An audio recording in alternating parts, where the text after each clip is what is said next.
लग्न में शनि कुछ एक राशि के लिए, कुछ एक राशि जो लग्न उदित होता है, जैसे कुंभ, कुंभ राशि, मीन राशि, उसके बाद हो गया तुला राशि, अ, और धनु राशि। यहां थोड़ा आपको एक चीज समझना पड़ेगा। धनु और मीन मैंने दोनों राशि बताया, जो कि बृहस्पति का है। तुला, आप समझ सकते हो, तुला में जो है शनि उच्चस्थ होता है। It's okay. परंतु मकर राशि यहां पे नहीं है। मकर राशि का, मकर राशि में अगर लग्न उदित होता है तो मकर लग्न में बैठा शनि अच्छा नहीं माना गया, जबकि वो शनि के स्वराशि है, अपनी राशि है। शनि के दो ही राशि हैं, मकर और कुंभ। तो मकर राशि के लिए लग्नस्थ शनि अच्छा नहीं होता। इसमें एक और मत है। अ, पहला मत के अनुसार, जैसे मैंने बताया कि मीन राशि माने बृहस्पति के दो राशि, मीन और धनु, शनि की एक राशि कुंभ, जो उसका मूल त्रिकोण है, और शनि जहां परम उच्च प्राप्त होता है, परम उच्च को पा लेता है, वो तुला राशि। ये एक मत है। दूसरा मत में थोड़ा सा इन्होंने अलग चीज बताया, जैसे मंतेश्वर इत्यादि। उन्होंने बताया था कि बुध का अगर राशि है, बुध का राशि मतलब दो राशि बुध का है। बुध का दो राशि, एक है मिथुन और दूसरा है कन्या। और शुक्र के वृष राशि में, क्योंकि शुक्र का राशि तुला में वो चूंकि उच्चस्थ होते हैं, इसलिए वो कंफर्ट फील करते हैं शुक्र के एक और राशि वृषभ राशि में भी। तो इस तरह का सेटर्न के लिए दो मत हमें शास्त्रों से प्राप्त होते हैं, शास्त्रों से मिलता है। लेकिन इसके पीछे का लॉजिक क्या है? ठीक है, हम तो डिकोड कर रहे हैं। तो डिकोडिंग के वक्त हमको ये समझना पड़ेगा कि बुध को सेटर्न के प्रिय राशि क्यों माना गया। पहले पूरी बात, पूरा सूत्र बता देते हैं। पूरा सूत्र इस तरह का है कि बृहस्पति के राशि में शनि के अपनी मूल त्रिकोण में और शुक्र के राशि में, बुध के राशि में, मैं दोनों मत को इकट्ठा कर दिया। सेटर्न बहुत अच्छा होता है। ऐसे तो एक मत है ये भी कि सेटर्न जहां बैठता है उस घर को खत्म कर देता है, जिस भी राशि में बैठता है। लेकिन अ, दो सूत्र हमें मिलते हैं, पराशर से लेके बाकी लोगों का, और एक है आपका बराहमीर से बाकी लोगों का।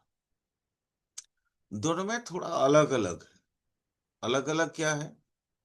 पराशर जी ने या उनसे उनके अनुयायी जितने भी हैं, उन्होंने ये बताया कि शनि तुला, धनु, कुंभ और मीन में बहुत अच्छा होता है। अब ये लग्न हो या कोई भी भाव हो, मतलब तुला राशि में बैठा है, अच्छा है, वो तो समझ में आता है। धनु और मीन वो भी समझ में आता है, क्योंकि बृहस्पति जो है शनि का मित्र है। कुंभ वो भी समझ में आता है, मूल त्रिकोण है। लेकिन मकर को उन्होंने क्यों छोड़ दिया, ये समझ में नहीं आता। डिकोड करेंगे, पहले सूत्र को बता रहे हैं, फिर आगे डिकोड करेंगे, समझ में आ जाएगा आप लोगों को। दूसरा सूत्र जो है, दूसरा जो मत है ब्राह्मीर आदि ये सब का, उन्होंने बताया कि बुध के दो राशि, मतलब मिथुन और कन्या, और शुक्र के एक राशि वृषभ, वहां पे भी सेटर्न कंफर्ट फील करता है। शायद इन्होंने तत्व को ज्यादा महत्व दिया है। जैसे शनि का खुद का जो राशि माने तत्व है वो वायु तत्व है, तो शायद इसलिए पृथ्वी और वायु में धूल उड़ता है बोल के वो कंफर्ट नहीं मिला मकर राशि में। मकर राशि चर भी है, तो आंधी तूफान थोड़ा सा ज्यादा होता होगा, इसलिए इन्होंने नहीं माना। पूरा सूत्र कहता है इस तरह का कि यहाँ पे अगर शनि है तो जातक ऐश्वर्यशाली होगा, जातक के पास पैसे बहुत होंगे, जातक को मान सम्मान इत्यादि बहुत मिलेगा, जातक दीर्घायु होगा, जातक आ, उसको बोलते हैं लोक प्रतिपालक। लोक प्रतिपालक मतलब जैसे लोगों की सेवा करने वाला। और शैतान की सप्तम में अगर बृहस्पति होगा तो वो बहुत ज्यादा अच्छा रहेगा। कोई भी लग्न हो या कोई भी भाव हो, जो भाव में शैतान बैठा है उसके सप्तम में, जो कि हम लोग लग्नस्थ लगन की बात कर रहे हैं, तो लगन के सप्तम में बात करेंगे। तो यहाँ कुछ चीजों पे जो है ना थोड़ा अटपटा सा लगता है। अब हम इसको एनालिसिस कर रहे हैं या डिकोड कर रहे हैं, ठीक है।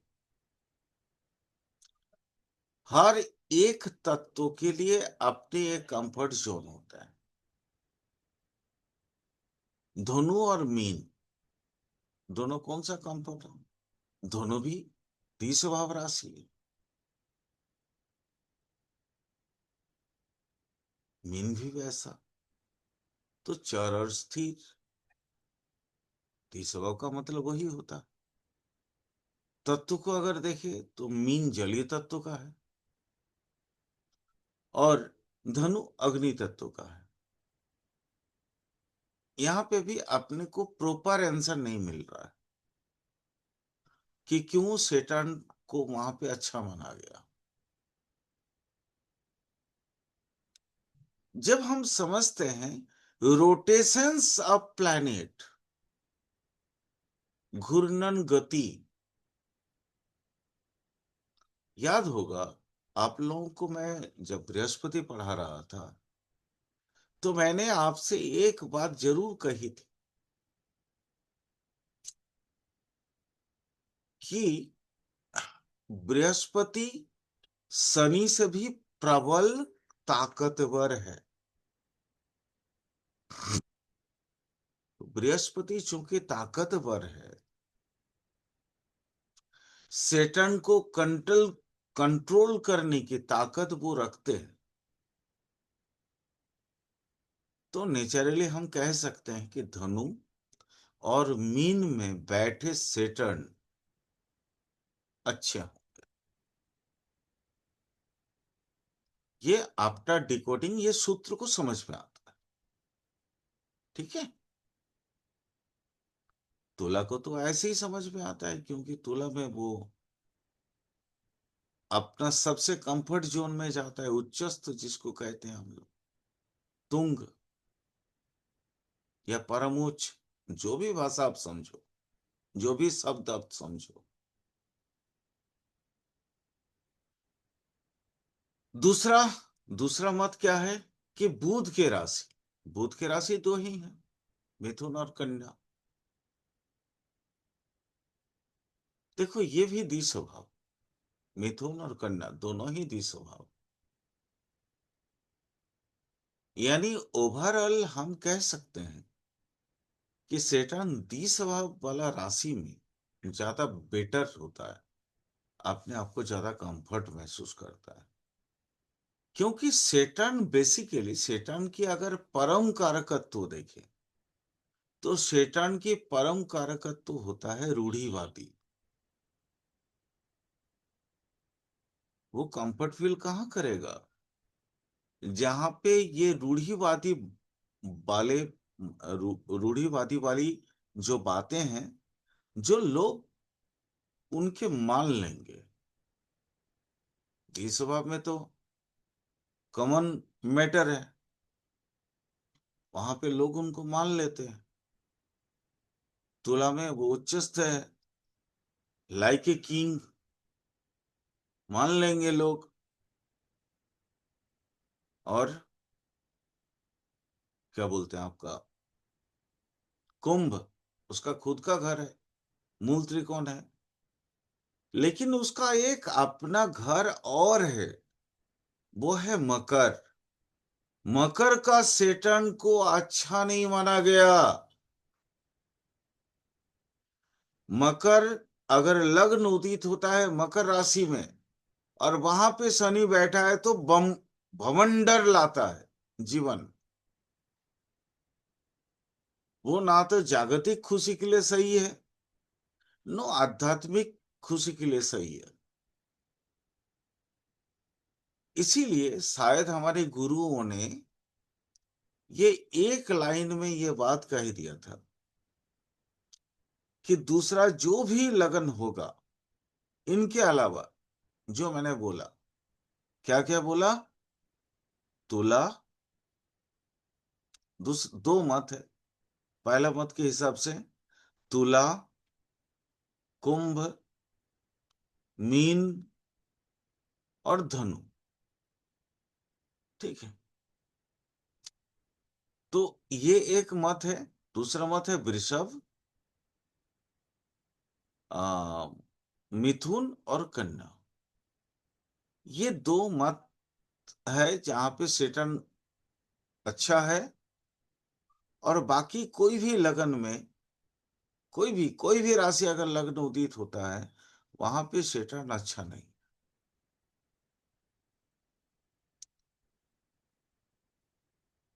क्या होता है, पहले वाले में तो सारे अच्छे अच्छे रिजल्ट आपको मिलेंगे। अच्छा मतलब उसका वो बलशाली होगा, ऐश्वर्यशाली होगा, काफी क्या बोलते हैं उसको, ग्लैमरस, ग्लोरियस, ये जितने अच्छे शब्द आपके पास है वो आप लगा लो। बट हाँ, दिमाग में जरूर रखना कि शनि का कारकत्व क्या है।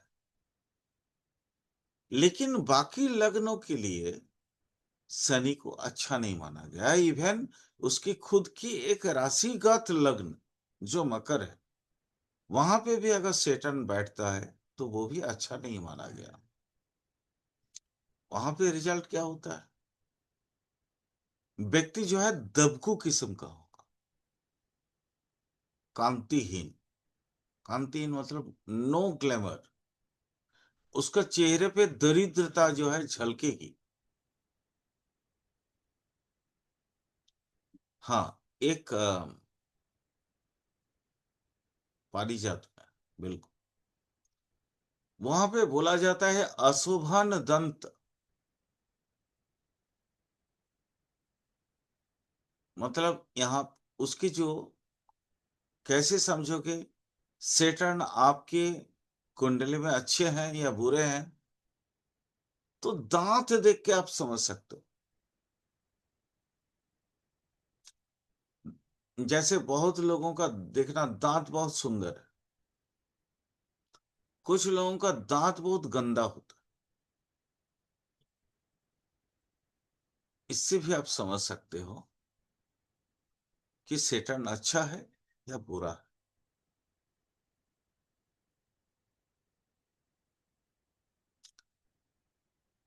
इनके अलावा किसी भी भाव कोई भी राशि में अगर लग्न उदित होता है, तो सेटर्न उसको पीड़ा देने वाला, डिजीज देने वाला बन जाता है। आ, इससे भी भयंकर एक वर्ड हमारे शास्त्रों में लिखा है, आ, वो है नीचाचार।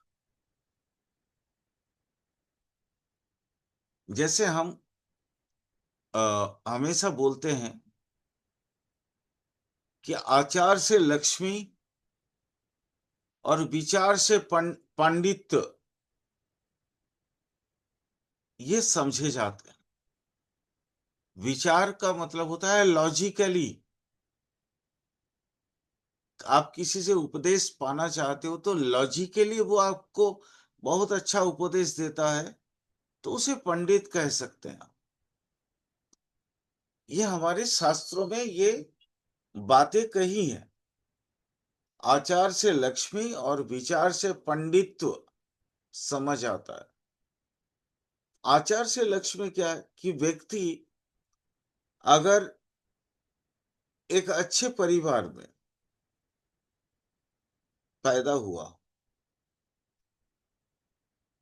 जहां पे वो जन्मजात धनी हो, अपने पूर्वजों के धन से धनी हो,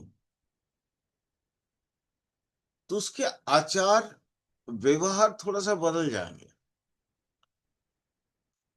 वो एकदम जैसे तुरंत बना हुआ कोई धनी जैसे पैसा का शो करता है, वो नहीं करेगा। वैसा ही विचार, अगर आपके पास पांडित्य है, तो आपके विचार से वो व्यक्त होते हैं, वो वास्तव में समझ में आता है कि आपका नॉलेज कितना है। किसी भी व्यक्ति से बात कर लेना, उससे आधा घंटा एक घंटा बात करोगे, तो उसके पांडित्य की गहराई आपको समझ आएगी। शास्त्रों ने भी ये चीज माना है। तो वहां कहा गया है कि ये व्यक्ति लक्ष्मी श्री हीन होगा और विचार से पांडित्य उसका नहीं रहेगा। एक तो ग्लैमर नहीं रहेगा, कांतिहीन संस्कृत वर्ड है। कांति मतलब ग्लैमर, नीचाचार मतलब उसका आचार व्यवहार सही नहीं है। हाँ, एक और वर्ड, हाँ, एक और वर्ड गुरुओं ने बताया था, वो है सुख विहीन, सुखहीन। ये व्यक्ति कभी सुखी नहीं होता। ये व्यक्ति होता है ऑलवेज अनहैप्पी। ये रहा आपका सेटर्न का इंक्लूड ऑल, एक ओवरऑल रिजल्ट। अगर किन्हीं के कुंडली में सेटर्न, फिर से बता रहे हैं दोबारा, वृषभ में, तुला में, धनु में, आपका मिथुन, कन्या, कुंभ और मीन में है, तो सेटर्न अच्छा है। इसके अलावा ये 7 जो राशि मैंने बताया, ये 7 राशि में सेटर्न अच्छा होता है। इसके अलावा किसी भी राशि में सेटर्न होता है, उस सेटर्न पे आप भरोसा मत करना। वो सेटर्न आपको कब विड़ंबित कर देगा पता ही नहीं चलेगा। आप में से अगर किसी को कोई प्रश्न हो तो आप मेरे से पूछ सकते हैं अबाउट सेटर्न। अगर प्रश्न नहीं होगा तो फिर हम अगला प्लैनेट पे चलेंगे। राहु केतु, बहुत सारी बातें अभी बता रहे हैं। सर जैसा आपने बताया कि मकर में वो कम फील नहीं करता, ठीक है सर। जी। तो काल पुरुष कुंडली में सर सबको वो स्थान दिया गया है जहां पे वो कंफर्ट फील करता है, यानी अपने घर का राजा होता है, यानी ये अपने घर का है उसके बाद भी इसको कंफर्ट नहीं है।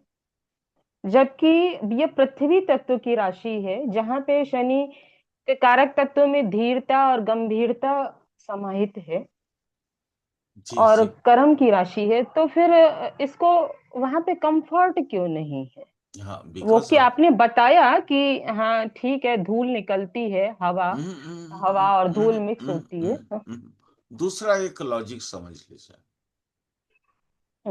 मकर राशि में सबसे ज्यादा कंफर्ट फील कौन करता है? मंगल। मंगल। मंगल कौन है? अकॉर्डिंग टू आवर सेनापति। पौराणिक जगत, वो सेनापति है। हम्म। जी। वो शनि का घर में जाके कंफर्ट फील करता है। वहां पे शनि जो है जी। ना, वो दास है। जी। मकर राशि का शनि, मकर राशि पे अगर लग्न हम्म। उदित होता है, या मकर राशिगत शनि, हम्म। वो दास है, हम्म। मतलब तो स्लेव। सर इनडायरेक्टली हम ये कहें कि जिनका भी 10th का मकर और 10th का मंगल होगा, उसकी पत्री में ऑटोमेटिकली शनि का मतलब अच्छा नहीं माना जाएगा? ऐसा नहीं है। ऊपर ऊपर ऐसा ऊपर तौर से। नहीं, ऐसा नहीं है। क्योंकि मान लीजिए हम्म। टेंथ में बैठा शनि अच्छा नहीं माना जा सकता, लेकिन वो राशिगत भी होनी चाहिए। क्योंकि देखिए, कालपुरुष कुंडली का आपने बात करी, तो बात हम्म। कालपुरुष का जब आपने बात करा, तो फिर कालपुरुष कुंडली में 10th हाउस होता है मंगल का उच्च स्तर। मंगल जी जाके सर। कंफर्ट, सबसे ज्यादा कंफर्ट फील करता है मकर में, बट वो कुंभ में जी सर। कंफर्ट फील नहीं करता। राइट। वो क्या होता है, वो अपने सबोर्डिनेट के घर पे चला जाता है कुंभ में। हम्म। और कुंभ में सबोर्डिनेट के घर पे जाने के बाद उसको अनकंफर्टनेस महसूस होता है। एक बात याद रखना, आज आज चलो, आपके इस बात से मुझे कुछ और बातें भी बताने की इच्छा हो रही। जैसे बृहस्पति, बृहस्पति बृहस्पति के घर में जाके शुक्र अपना कंफर्ट फील करता है। हम्म। मीन में उसको उच्चस्थ जी। मिलता है, सबसे ऊंचा हम्म। जगह, है ना। जी। लेकिन बृहस्पति शुक्र के घर में जाके सबसे ज्यादा अनकंफर्ट महसूस करता है। क्यों? बृहस्पति अनकंफर्ट शनि के घर में भी जाके पाता है अपने आप को। हम्म। कारण क्या है? क्यों? What is the logic behind it? जब डिकोड कर रहे हैं तो पूरी बात आप समझो, आपको समझ में आ जाएगा कि ऐसा क्यों होता है। बृहस्पति कौन है? बेसिकली आचार्य। आचार्य का मतलब एक अच्छे ज्ञानी, वक्ता, एक अच्छा मतलब शास्त्रज्ञ, एक अच्छे उपदेश देने वाला, जिनके जीवन का ध्येय क्या है? भगवान, भगवत प्राप्ति। शुक्र क्या है? जिसका जीवन का ध्येय क्या है? जागतिक शक्ति को प्राप्त करना। क्लियर? जी। और एक परम नीचस्थ शनि के घर पे भी जाके वो अपने आप को सबसे ज्यादा अनकंफर्ट पाता है, मकर राशि में। क्यों? क्योंकि उसका जो दैनिक आचार आचरण है वो त्रिसंध्या गायत्री करता है, बृहस्पति। लेकिन एक मजदूर के घर पे जब जाता है तो एक ही रूम है, उस रूम हम्म। में उसको भी रहना है, और जो मजदूर का परिवार है वो भी रहेंगे। और त्रिसंध्या गायत्री जप करना, उसकी ध्यान करना, और आत्मस्थ होके भगवत प्राप्ति की इच्छा करना, जिसके लिए ध्यान या समाधि की आवश्यकता होती है, वहां पे जगह नहीं मिलता। ठीक से इस क्लियर हो गया सर। इसलिए वो मकर राशि में अपने आप को सबसे कमी पाता है। जगह ठीक है सर, यानी उसका, मकर, मकर की चाबी मंगल के पास है, शनि का दासत्व है वहां पे। हाँ, सब ठीक। मकर में बिना मंगल के अलावा, मंगल, अब मंगल को वहां पे क्यों कंफर्ट फील होता है, उसका भी कारण समझो। वो इसलिए है कि वो तो है तो ना सबसे ऊंचे ओहदे वाला। हम्म। और मकर है कौन? वेज नॉन वेज हर चीज को खाने वाला। बृहस्पति नॉनवेज नहीं खाता है, हम्म। लेकिन मंगल हर चीज खाता है। हम्म। तो जब उसके घर में जाता है वो, तो फिर उसके लिए हर तरीके का नॉनवेज सामने में लाया जाता है। वो खा पी के खुश रहता है कि चलो, आशीर्वाद है, तुम मेरे सेना में अगला आ जाना, तुम्हारा भर्ती कर लेंगे ठीक आप। है, मंगल को उसकी खुराक मिल जाती है वहां। जी। ठीक है। तो ये थैंक यू सर। छोटी छोटी चीजें हैं जिनको आपको समझना पड़ेगा। ठीक है? हाँ और जी से सर, थैंक और यू सर। और शैतान को क्यों कंफर्ट फील नहीं होता वहां पे? क्योंकि वो दास तो है ही है। दिन भर काम करने के बाद 100 रुपया दिहाड़ी मिलेगा उसको, हम्म। और घर जाके वही 100 रुपया तो घर वालों के हाथ में उठा देना है, तो उसके पास क्या है फिर?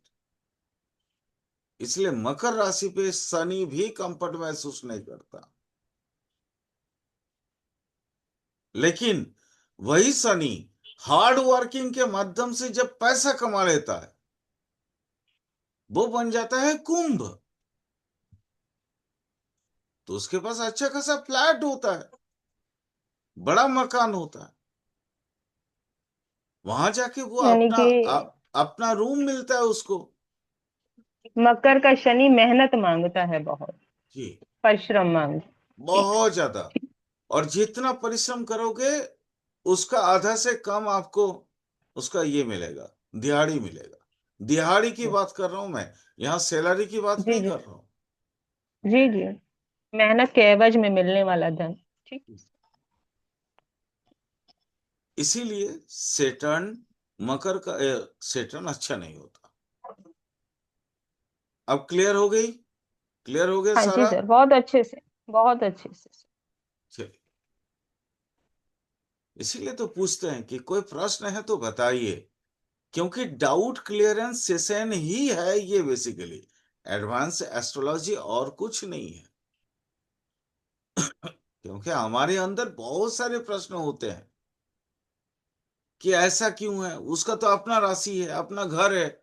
अपने घर में जाके तो फिर वो कोई भी व्यक्ति सुख से चैन से सोता है, लेकिन यहाँ सुख चैन है ही नहीं ना। उसको जो दिहाड़ी मिला जाके बीवी के हाथ में उठा दिया, वो उसके अपने लिए कुछ नहीं है। कल कमाएगा तो ही खा पाएगा पूरा परिवार। ये अनसर्टेनिटी रहता है। लेकिन मंगल जब जाता है तो ये लोग इकट्ठे होते हैं ना, सारे दास लोग। हम्म। सबसे पहले तो उसके पास पूरा एक ये चीज होता है, अरे प्रभु आए हमारे पास, क्योंकि राजा को तो कोई दास देखता नहीं है। देखता कौन है? उसके जो सुपरवाइजर है, सेनापति, वही देखता है। उसी से उसका वार्तालाप होता है। ठीक है मैम, चले। हाँ जी सर। अब हम समझते हैं। हो गया सारा। राहु, राहु लग्न पे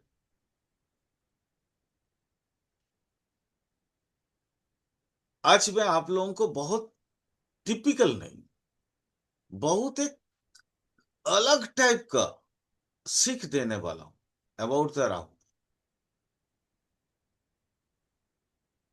ये समझ लेना, आज तक हम लोगों ने जो भी जैसे अभी सेटन के मामले में जैसे हम लोग पढ़ रहे थे, बोल रहे थे, तो हम सभी जानते हैं कि स्वराशि या मूल त्रिकोण का कोई भी ग्रह जहां पे अपने घर पे होते हैं वो अच्छे होते हैं।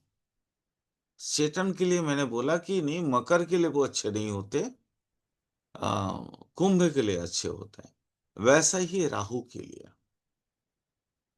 मेष से कन्या तक का, मेष से कन्या कितना है? मेष, वृष, मिथुन, कर्क, सिंह और कन्या, 6 राशियां हैं। और तुला से लेके मीन तक का 6 राशियां हैं। राहु, ये पहला वाला जो हिस्सा है ना, वहां पे अपने आप को थोड़ा सा बेटर महसूस करता है। जैसे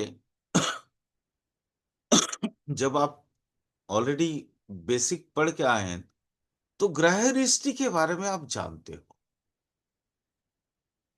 ग्रह दृष्टि मतलब जहां ग्रह कुपित होते हैं और अपने दशांतर दशा में फल सही नहीं देते।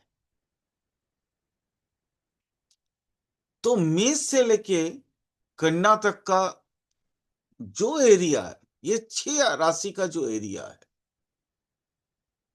यहां पे अगर राहु है तो कोई भी मनुष्य ग्रह दृष्टि से मुक्ति पा लेता है। अब ये ग्रह दृष्टि क्या है? चलो, हो सकता है बहुत साल पहले पढ़े हैं आप, याद नहीं है, हो सकता है। मैं थोड़ा सा रिवाइज करवा देता हूं। ग्रह दृष्टि का मतलब होता है कि ग्रह कभी कभी अरिष्ट योग लाते हैं, मृत्यु योग।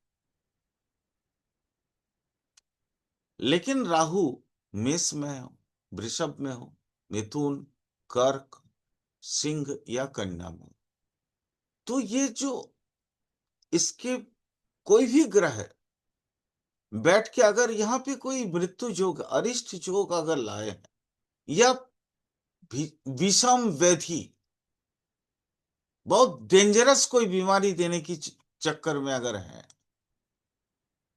तो राहु उसको नष्ट कर देता। ठीक है।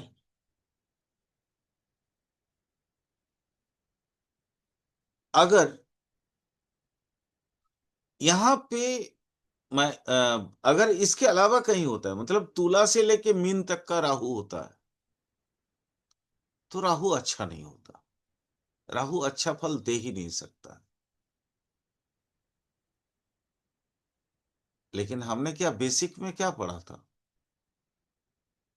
कि राहु शनिवत, कुंभ राहु का अच्छा जगह है। मंगल में राहु, माने मकर में अगर राहु होता है तो बहुत बड़ा राजनेता बनाता है। पढ़े हैं ना ये सारी चीजें? बेसिक में तो ये चीज पढ़ाया गया है, जी सर। और बाद में भी पढ़ाए जाएंगे बेसिक के लिए। लेकिन उसकी एनर्जी मेष से लेके कन्या तक जितना संतृप्त यानी सैटिस्फाइड एनर्जी वाला होता है, तुला से मीन उतना संतृप्त नहीं होता। वो उसकी जो एनर्जी है वो अनसेटिस्फाइड एनर्जी है। इसलिए एडवांस एस्ट्रोलॉजी में हम ये कह सकते हैं मेष से कन्या तक का अगर राहु की किसी भी राशि में राहु की अवस्था नहीं, या कोई भी लग्न उदित होता है और लग्न में राहु होते हैं, तो राहु कोई भी ग्रह दृष्टि होता है, यानी कोई भी अशुभ योग होता है, वो काट देते हैं। लेकिन तुला से लेके मीन तक का जो बाकी जो 6 राशि है, इसमें हम राहु के बारे में बहुत अच्छी अच्छी बातें पढ़े हैं बेसिक में। वो भी सही है, मैं वो गलत नहीं बोल रहा हूं, वो सब सही है। लेकिन